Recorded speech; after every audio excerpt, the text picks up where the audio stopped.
या भवसंसाराचा ताप त्यालाच सहावणार नाही. तात्पर्य या 4-5 मिनिटात एवढंच सांगतो तुम्हाला की स्वामींचं स्मरण करा. स्मरण करण्यासाठी शंकित मनाला समजवा. तुझा आधार तुझा स्वामी आहे. स्वामी म्हणजे शंकारहित मन. ज्याचं मन शंकारहित आहे तो झाडाखाली बसू शकतो. झाड मला सावली देईल का, माझा पाय जाईल का. भरवून तापात आपण किती वेगात जातो, पण थांबतो का. आज प्रत्येक जण या भवसंसारात तापलेला आहे. समोर झाड दिसतं आणि झाड स्वामी काय म्हणतात, स्मरण रूपी माझं रूप आहे. समर्थ काय म्हणतात, स्मरण कर. स्मरण करताच हजर असले दत्त असत. मी दत्त आहे म्हणलं. तू स्मरण कर. जसं झाडाच्या जवळ गेल्या सावली देणार नाही, स्मरण चिंतनात आल्याशिवाय स्वामी तुम्हाला अनुभव देणार नाही. स्वामींचा अनुभव हेच आहे, शांतता. तुम्ही शांत असण्याचं लक्षण काय माहिती आहे का, तुम्ही सहज एखाद्याला माफ करणं, झालेली गोष्ट विसरून जाणं, आपलं काम करत जाणं, त्याला म्हणतात शांत. आणि धरतीवर सूर्य असण्याचं लक्षण काय माहिती आहे, घरात राहूनही दिसणं. स्वामी आपल्या आयुष्याचं लक्षण काय माहितीये का, तुम्ही जे प्रपंच करता, जे कर्म करता, काही दरसोड करू नका. आहे तेच कर्म करा, फक्त त्याच्या आठवणीत कर्म करा. ते कर्म तुमचं कर्म न राहता कर्म योग होईल. त्याचं स्मरण हवं आहे फक्त. आणि स्मरण करायला ना लाडू लागतात, ना पेढे लागतात, ना फुलं लागतात, ना हार लागतात. खरं काय लागतं, आवड लागते.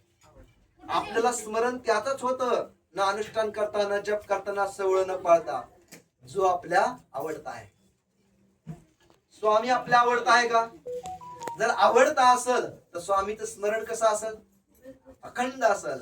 जो झाडापाशी असेल त्याला ऊन लागेल का. जो स्वामींच्या आठवणीत असेल त्याला दुःख नावाची गोष्टच नाही राहणार.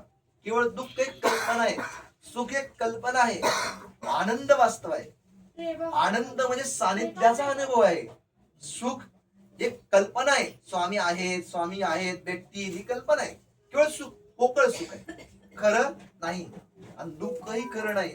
सुख म्हणजे मनाची लालसा पूर्ण होण्याची स्थिती, आणि दुःख म्हणजे मनाच्या इच्छेप्रमाणे न राहण्याची स्थिती.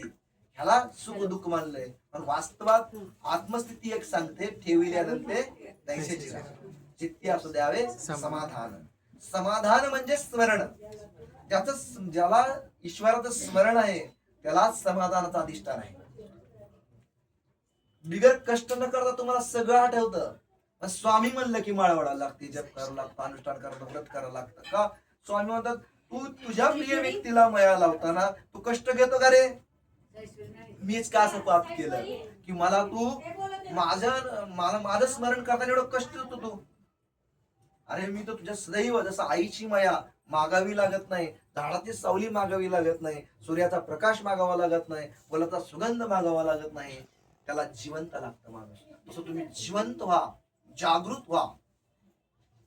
ज्यावेळेस तुम्ही जागृत, ज्या गोष्टीमध्ये जागृत त्याचा तुम्हाला अनुभव येतो. तुम्ही आईच्या मायेत जागृत आहेत का, नाही, म्हणून आईमध्ये दोष बघता. वडिलाच्या मायेत जागृत आहे का, वडिलांमध्ये दोष बघता. गुरुमध्ये दोष बघता, स्वामींमध्ये दोष बघता. काय नशीब आहे माझं म्हणता. पण आपण जागृत नसल्यामुळे तशी अवस्था आहे. पण त्यांनी जर खरंच स्वतःवर आणि जगावर प्रेम करायला शिकला तर खऱ्या अर्थात तो स्वामींचा बघतो. माझा एक सांगण्याचा उद्देश आहे, स्वामी एक वटवृक्ष आहे, त्याच्या सावलीला तुम्ही जा. अगदी सोपा उपाय आहे. तुम्ही काहीच करायची गरज नाही, फक्त त्यांची आठवण करा. जिथं तुम्ही असाल ना, फक्त आठवण करा. आठवणीला 1 रुपयाही लागत नाही, फक्त आवड लागते. म्हणून मनाला विचारा, मना कुणी बोलवलंय म्हणून जातो का स्वामींना, गुरुवार आहे म्हणून जातो का, भीतीपोटी जातो का, काय काम होणार म्हणून जातो का, आवड आहे म्हणून जातो. तू सगळ्यात गेली जा, तुला उपयोग नाही, पण आवड आहे म्हणून केला तरच तुला स्वामींचा अनुभव येईल, अन्यथा नाही. आनंद कोटी नायक राजाधिराज योगी श्री स्वामी समर्थ महाराज की